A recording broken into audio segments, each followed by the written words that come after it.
Have you ever asked yourself, why does nothing ever go right for me? It's a question whispered in the darkness after another failure, shouted in frustration when life collapses again, or hidden behind a forced smile when everyone else seems to be moving ahead. The answer isn't as simple as bad luck or wrong timing. What if I told you that the patterns you keep experiencing are not accidents, they are messages, not punishments, but signals, not proof that the world is against you, but invitations to understand yourself more deeply? When you see these patterns clearly, you will no longer feel cursed by life. You will realize you've been given a compass, one that, if you learn to read it, will guide you toward the life you've always imagined. It is a strange truth that human beings can live entire decades without truly being awake to themselves. They rise each morning, perform their routines, attend to their obligations, and return to bed at night, all the while believing they are steering their own lives, yet in reality, they are being steered by unseen forces within. Like a traveler who keeps walking the same circular path through a forest, they mistake movement for progress, and when they find themselves once again in the same clearing, they call it bad luck, misfortune, or the world's cruelty. But perhaps the deeper truth is that they have never taken their hands off the invisible wheel that their past holds in place. The patterns that govern our days are born from the deep soil of our early experiences. Every joy and every wound plants a seed in the unconscious. These seeds grow quietly, shaping our choices without our knowing. A child who once felt invisible may, in adulthood, choose relationships where they are overlooked, because it feels familiar. A young person who learned that love must be earned through sacrifice may gravitate toward partners or careers that demand endless self-denial. They will believe these are just the cards life has dealt them, not realizing they are shuffling the same deck over and over. Awareness is the doorway out of this cycle, but it is not as simple as suddenly deciding to wake up. Awareness requires an act of deep honesty, a willingness to peer into the patterns that keep repeating, and to ask questions that may unsettle the comfortable narrative of self. Why did I say yes to that invitation when I wanted to say no? Why did I remain silent when my heart longed to speak? Why did I choose what was safe instead of what was meaningful? These are not easy questions, but without them, we remain asleep inside the architecture of our past. Living on autopilot is seductive because it feels effortless. Decisions are made without the strain of deliberation. You know the terrain because you have walked it 1,000 times. But in that comfort lies the prison. Autopilot robs you of the chance to truly live, because it filters every new possibility through the lens of old fears. If a job offer arises, the unconscious asks, does this fit the story I already know? If love appears, the unconscious whispers, is this safe according to the rules I learned long ago? And so, rather than stepping into new landscapes, you find yourself walking the familiar corridors of your own history. The metaphor of driving while looking only in the rear view mirror is not merely poetic, it is a vivid truth of the human condition.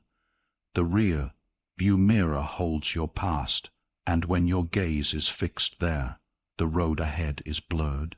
Inevitably, you crash into the same obstacles, and then, bewildered, you ask why fate seems to be against you. But the mirror is not your enemy, it is a tool. Its purpose is to glance at the past, learn from it, and then return your eyes to the road in front of you. The problem is not that the past exists. The problem is that we make it our compass. Real transformation begins with the smallest act, noticing. Start by keeping a daily record of your choices, not just the monumental ones, but the tiny, seemingly insignificant decisions that stitch together the fabric of your days. What did you choose to eat? Whom did you choose to call? What task did you postpone? And for each ask, what moved me toward this choice? Was it fear? Was it longing? Was it the quiet voice of intuition or the loud voice of habit? The answers at first may be difficult to discern. Fear often dresses itself as practicality, and habit masquerades as preference.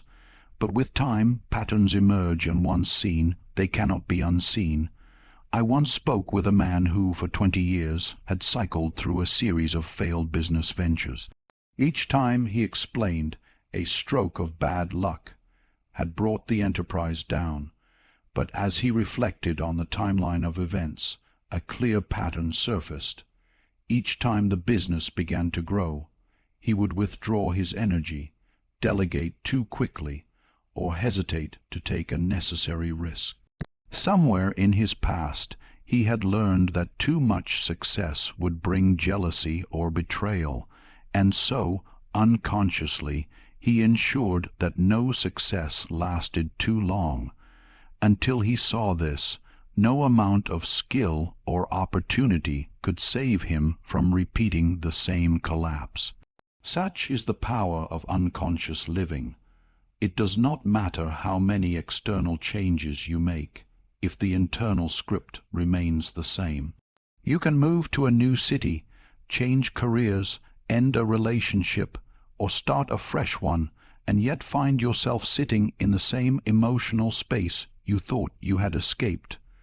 The actors and scenery may change, but the play is identical because the script has not been rewritten. Awareness is the pen that lets you alter the script, but it does not write in grand, sweeping gestures at first. It begins with a single line, "I see what I am doing," and in that moment you begin to interrupt the momentum of autopilot. This is not instant liberation. It is the slow, deliberate practice of choosing rather than reacting. It is learning to pause before answering a question, to breathe before making a decision, to ask yourself, what am I serving right now, my fear, my habit, or my deepest aim? The tragedy of an unconscious life is not merely that we suffer. It is that we suffer for the same reasons, over and over. Without realizing, we hold the key to change. The moments when nothing seems to go right are not life's cruelty, they are its invitations.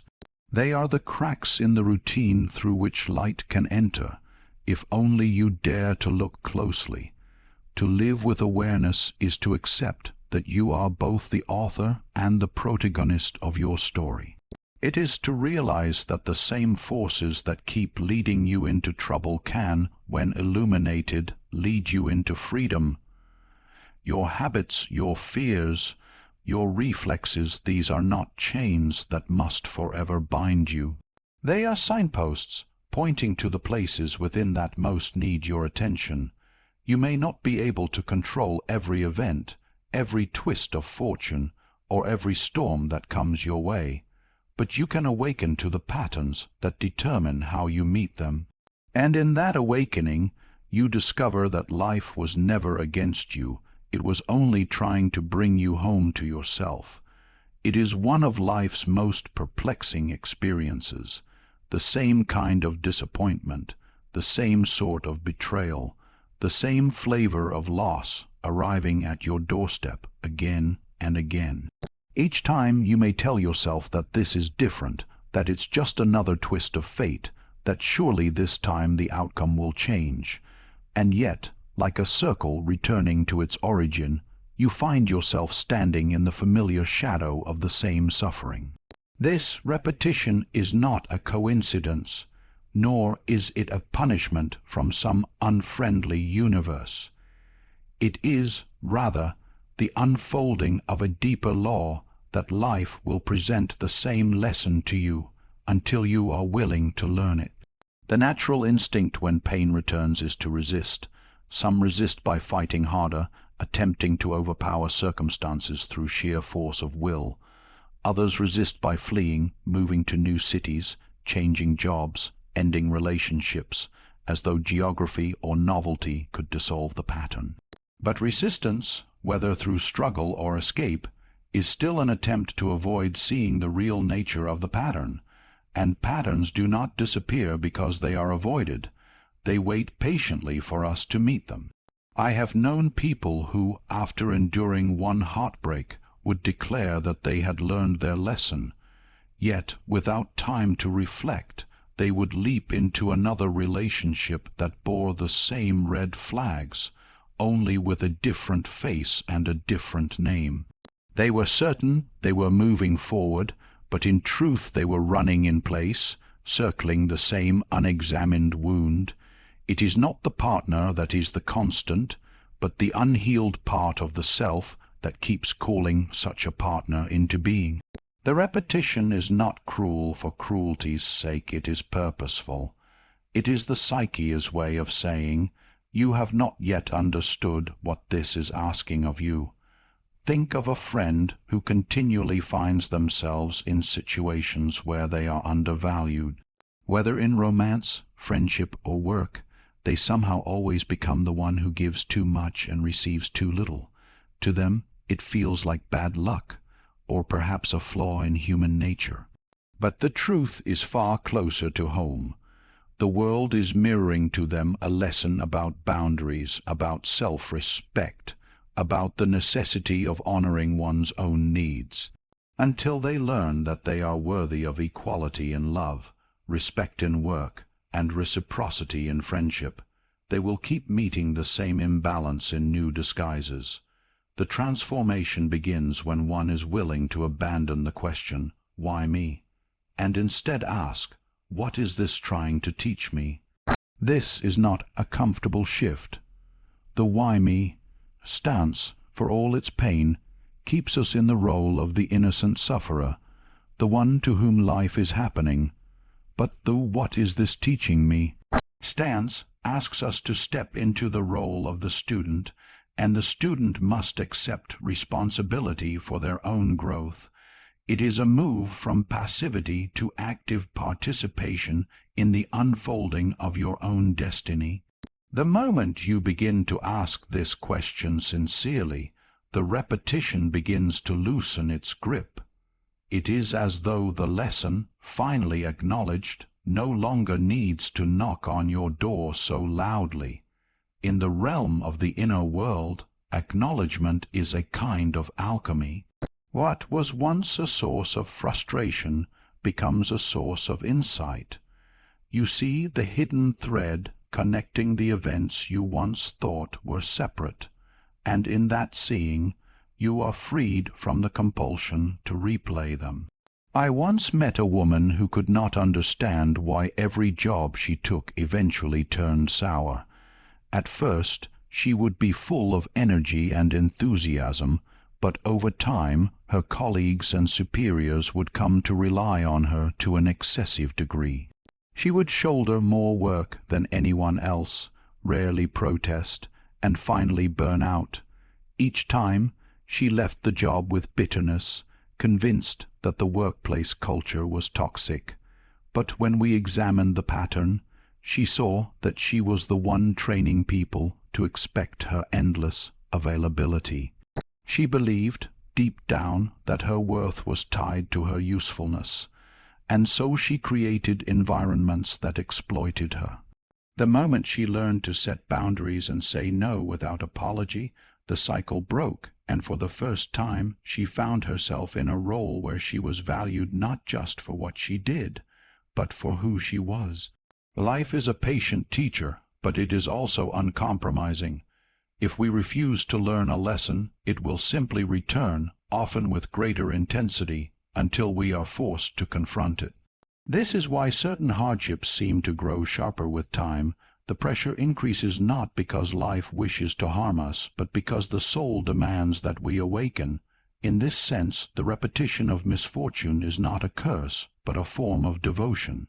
Life is unwilling to let us remain small, blind, or unready, and yet, the moment we stop resisting and start listening, the world around us begins to change in subtle but unmistakable ways. Opportunities arise that were once invisible to us. People appear who reflect back our growth instead of our wounds. we find ourselves no longer magnetized to the very situations that used to pull us in like gravity. The pattern dissolves not because the external world has shifted, but because we have. To learn from life's repetitions requires humility, the humility to admit that perhaps the common denominator in these recurring difficulties is ourselves. This is not an admission of guilt or self-blame, but a recognition of power. If the root of the repetition lies within us, then so does the key to its resolution. The door to freedom has been in our possession all along. We simply needed to realize it was ours to open. When you begin to meet each recurring challenge with the question, "What is this here to teach me?" you will notice a quiet change inside yourself. You will no longer feel hunted by your misfortunes, as though they are predators stalking you in the dark. Instead, you will feel as though you are sitting at a table with a wise but demanding teacher, one who sees your potential and will not release you until you have claimed it. And in time, you will come to be grateful for the very patterns that once felt like chains, for they were never meant to imprison you, only to guide you toward the place within where true liberation begins. There is a certain comfort in believing that the reasons for our unhappiness lie entirely outside ourselves. It allows us to point toward a person, a system, an event, or even some great impersonal fate, and say, "There, that is why my life is the way it is." It can feel protective, almost righteous, to hold the belief that we are merely the unlucky recipients of life's misfortunes. But this comfort is a dangerous one, for as long as we keep the cause of our life outside ourselves, we also keep the power to change it outside ourselves. And nothing transforms when we believe we are powerless. External forces are real, no one can deny this. Economic tides shift, political landscapes change, family histories shape us, and the decisions of others can wound us deeply. But there is a vital distinction to be made between what happens to us and how we respond to it. The former may be outside our control, the latter belongs entirely to us. This inner response is where our true life is lived, for it determines whether we remain in the shadow of an event or step forward into its light. I once sat across from a man who told me, with genuine sorrow, that his life had been on hold for 15 years. The cause, he said, was clear. A business partner had betrayed him, costing him both money and trust.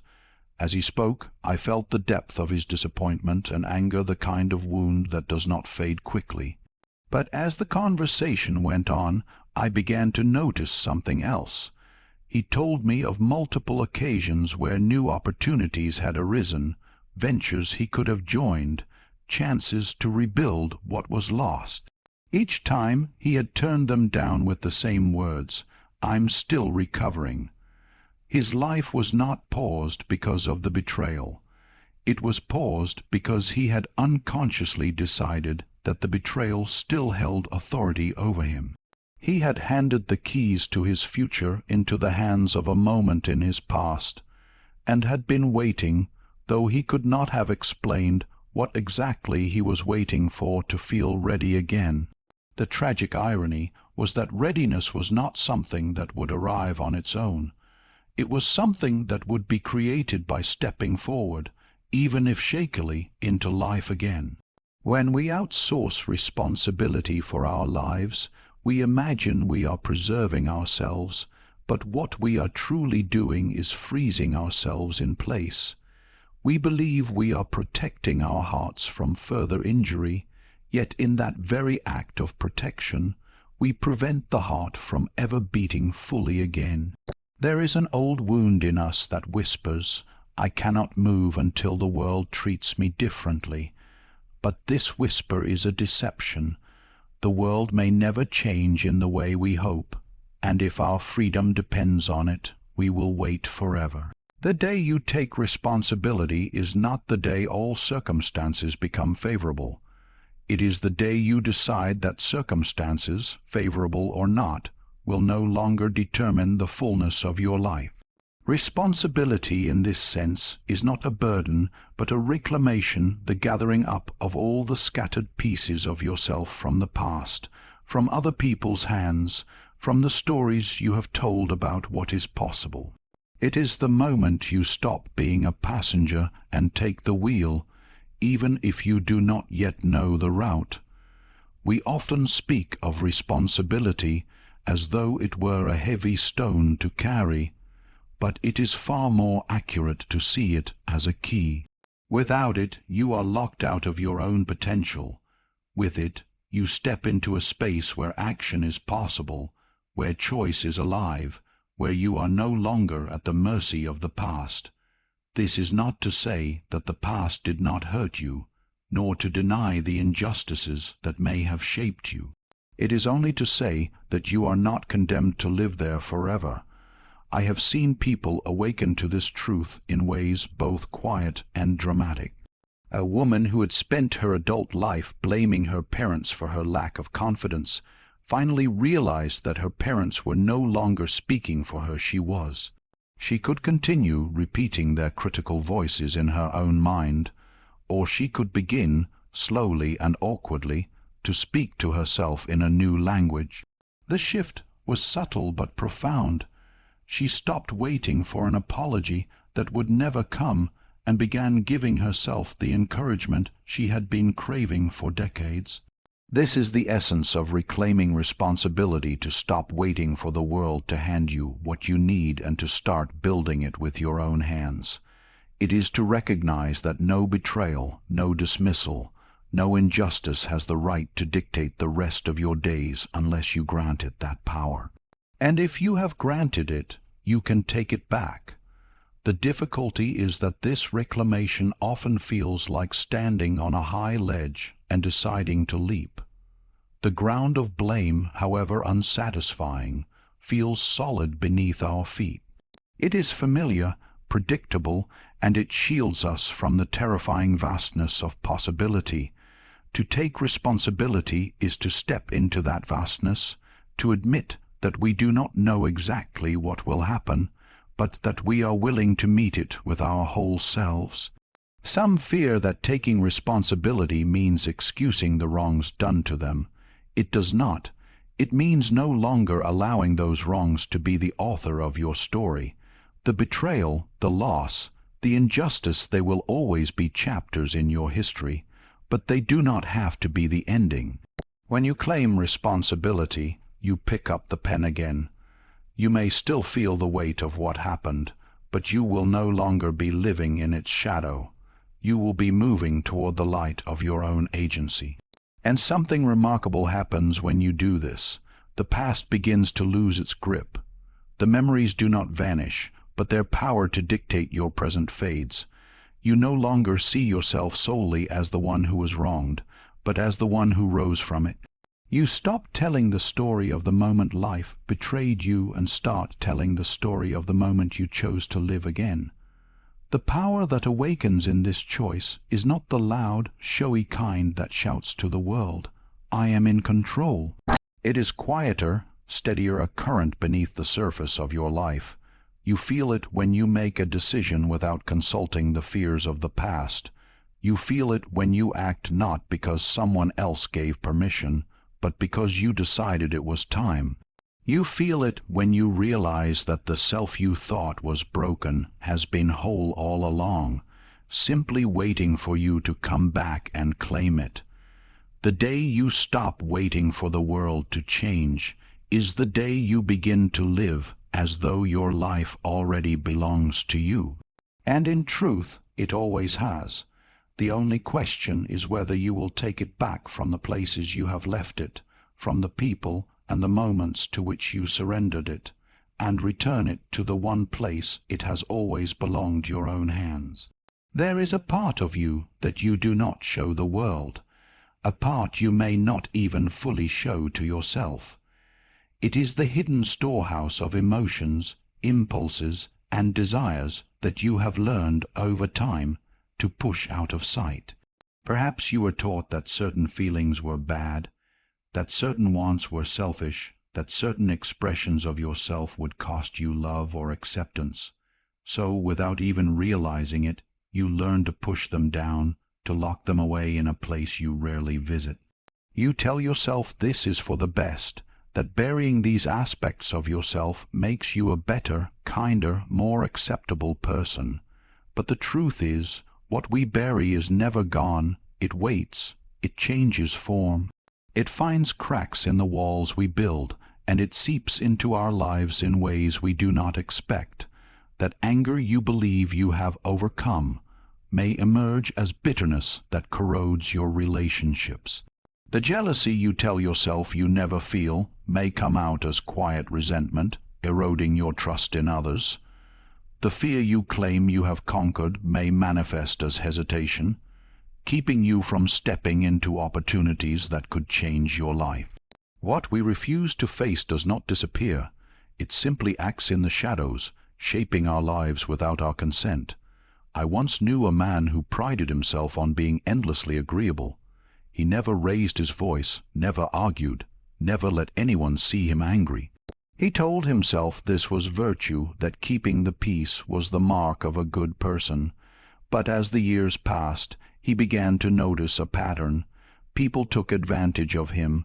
His kindness was exploited, his time consumed by the demands of others, and his own needs went unmet. The more he tried to be good, the more invisible he became. What he could not see was that his suppressed anger had not gone away. It had transformed into passivity, which in turn made him a magnet for those who valued only what they could take from him. When we deny a part of ourselves, we also deny the healthy function that part can serve. Anger, for example, is not inherently destructive. It is the signal that something is wrong, that a boundary has been crossed. To suppress it entirely is to silence an inner alarm that could protect you. In the same way, jealousy can be a teacher, showing you where your desires lie, revealing what you truly value. Fear, too, has its wisdom. It can keep you from recklessness and help you prepare for challenges. The problem is not the emotion itself, but our unwillingness to engage with it honestly. The shadow, this hidden self, is not an enemy to be destroyed, but a neglected part of you that longs to be acknowledged. To face your shadow is not to indulge it blindly, but to bring it into the light where it can be understood and integrated. It is to say, yes, I have these feelings. Yes, I have these impulses. They are part of my humanity, and I can choose what to do with them. In that moment of ownership, the shadow loses its ability to control you from the dark. Many fear that admitting to anger, selfishness, or fear will make them worse, that naming these parts of themselves will give them more power. In reality, the opposite is true. What remains unacknowledged grows in strength because it works without your awareness. The moment you name it, you can see it, and the moment you see it, you can decide how it will act in your life. I once spoke with a woman who was known for her generosity. She gave endlessly her time, her energy, her resources to friends, family, and even strangers. But in quiet moments, she felt drained, resentful, and used. She could not understand why her life felt so empty when she had given so much. As we explored her story, she realized that part of her giving was driven not by love, but by fear that if she stopped, people would not value her. This fear lived in her shadow, unacknowledged, and it had shaped the way she moved through the world. When she admitted its presence, she began to give differently, not out of compulsion, but out of choice. Her relationships grew healthier, and for the first time her generosity nourished her rather than depleting her. Facing the shadow requires courage, for it means looking at parts of yourself you may have spent a lifetime avoiding. It may mean admitting that you envy someone's success, that you crave recognition more than you let on, that you carry grudges you thought you had forgiven. It may mean confronting the ways you have hurt others, not just the ways others have hurt you. This is not easy work, but the paradox is that by embracing the fullness of who you are, the light and the dark, you become more whole, not less. There is a profound freedom in saying, I am capable of anger, and I can choose how to express it. I am capable of fear, and I can choose whether it stops me or guides me. I am capable of selfishness, and I can channel that desire into self-respect rather than self-destruction. When you do this, you stop being at war with yourself. You reclaim the energy that was spent on hiding, and you use it to live more authentically. The shadow is not something to be eliminated. It is something to be befriended. When you invite it into your awareness, you gain access to the full range of your humanity. You can set boundaries without guilt because you have acknowledged your right to protect yourself. You can celebrate others' successes without envy because you have honored your own desires. You can face fear without shame because you know it is a natural part of growth. In truth, the shadow is not the problem. The problem is our belief that being good means being incomplete, that we must cut off parts of ourselves to be acceptable. But a life lived in fragments is a life lived in weakness. Your strength lies in your wholeness, and wholeness includes what you once tried to bury. The moment you bring your shadow into the light, you will notice that the patterns it once created begin to shift. The people who once drained you lose their hold, because you no longer attract them with unspoken needs. The situations that once silenced you lose their power, because you can speak from a place of self-trust. The choices that once felt impossible become clear, because you are no longer ruled by forces you cannot name. And perhaps most importantly, you begin to feel a deep, quiet peace within yourself, the peace that comes not from perfection, but from integration. You are no longer running from who you are, no longer dividing yourself into acceptable and unacceptable parts. You are one whole being, standing fully in both your light and your darkness, and in that unity you discover a strength that was never available to you before. So much of our suffering comes not from the reality of our lives, but from the story we have been told about what our lives should look like. Without even realizing it, we inherit a checklist of success, not of our own making, but handed down by parents, culture, peers, and the silent expectations that drift through society like an invisible script. The list tells us when we should marry, how much money we should earn, the kind of home we should own, the milestones we should have reached by a certain age. And when our life fails to match this invisible ledger, we feel as though we have fallen behind, as though we have somehow failed. It is a peculiar kind of tragedy to measure yourself against a ruler you never agreed to hold. Yet this is what so many people do every day. They wake up in lives full of experiences, accomplishments, and relationships that are rich with meaning, yet they cannot see them as enough because they do not fit the pre-approved image of success. They do not ask if the life they have brings them a sense of aliveness. They ask only if it meets the conditions someone else decided would define their worth. I once knew a woman who told me, with a deep sense of defeat, that she felt she had missed her chance because she was 35 and unmarried. In her mind, the fact that she had built a thriving career, traveled to places she had once only dreamed of, and surrounded herself with friendships of depth and loyalty was irrelevant. None of it counted, because her life did not resemble the picture she had been shown since childhood. A husband, children, and a home with a neat lawn. She could not see the beauty she had created because she was looking through a lens that did not belong to her. When we measure our lives against the wrong metrics, it is like trying to judge the height of a tree with a clock. No matter how much the tree grows, the clock will tell us nothing about its strength or beauty. And so we go on, believing ourselves stunted when, in truth, we have been flourishing in ways the wrong instrument can never register. The deeper wound here is not only the pressure to meet external standards, but the quiet belief that without meeting them, we are unworthy of love or belonging. We think, if I do not achieve these milestones, people will see me as less. And beneath that fear is an even more insidious one. If I do not achieve them, I will see myself as less. We internalize the ruler until it feels like our own voice, measuring ourselves harshly, never asking whether the things we are chasing are even ours to desire. To begin healing from this, we must first ask, whose voice am I listening to when I decide whether I am enough?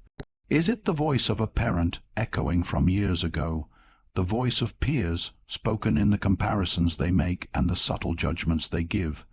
Is it the voice of media selling images of the ideal life? Until we identify the source of the ruler, we cannot decide whether to keep it or lay it down. Once we begin to question these metrics, a new and frightening possibility emerges, that we could, in fact, create our own. At first, this freedom feels disorienting. Without someone else's list to follow, how do we know if we are doing life right? But slowly, you realize that there is no universal right. There is only alignment, the degree to which your days reflect what truly matters to you.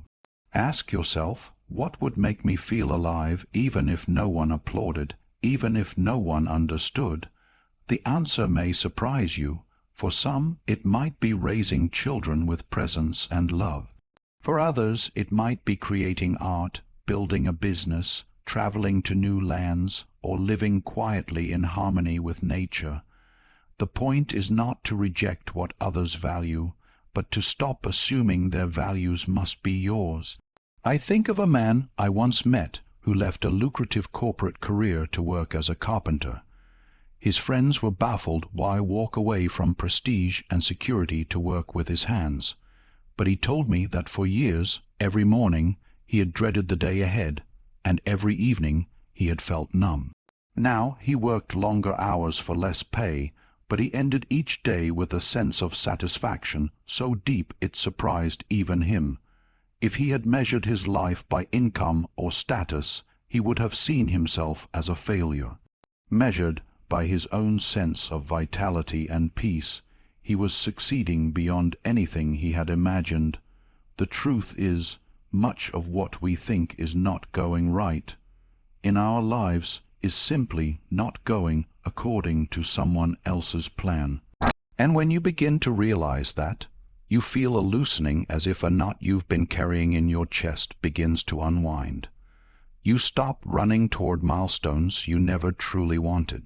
You begin to notice the quiet victories in your days, the relationships that sustain you, the work that fulfills you, the small moments of beauty and meaning that no one else may see, but which make life feel rich. And something remarkable happens when you live by your own metrics. You no longer feel the same urgency to compare yourself to others. Their paths are theirs, yours is yours, and there is no hierarchy, only difference. You can celebrate their successes without feeling that their gain is your loss. You can make choices that others do not understand without feeling the need to justify them. You begin to see that enough is not a universal standard but a deeply personal one. But this freedom requires courage. It means letting go of the reassurance that comes from fitting in, from earning the nod of approval that comes when you tick the boxes others have drawn. It means risking misunderstanding, even disapproval. It means trusting that your life can be valuable and meaningful even if it looks nothing like the one you were told to live. When you measure by your own ruler, you take back the authorship of your life. You no longer live as a character in someone else's script. You become the writer, deciding the plot, the pacing, the ending, and perhaps as you do, you realize that nothing was going wrong. After all, it was only that you were looking through the wrong lens, asking the wrong questions. The truest measure of a life is not whether it follows the right timeline or fits the right mold, but whether it feels like your own. If you can wake in the morning with a sense of purpose, move through the day in alignment with what matters most to you, and rest at night knowing you have lived authentically, then your life is not off track. It is exactly where it needs to be. When you set down the borrowed ruler and pick up your own, you will see that the path beneath your feet has been yours all along. And in that realization, you will no longer ask, "Am I enough?" You will know. Nothing ever going right is often the soul's way of saying, "You are not where you belong yet." These moments of collapse are not curses, but callings. They pull apart what is false so that the truth can enter. If you learn to step out of autopilot, embrace the lessons, claim responsibility, face your shadow, and measure your life by your own truth, you will find that life doesn't suddenly start working. It always was. You simply weren't seeing it, and when you do, you will no longer ask, "Why me?" but instead, "What's next?"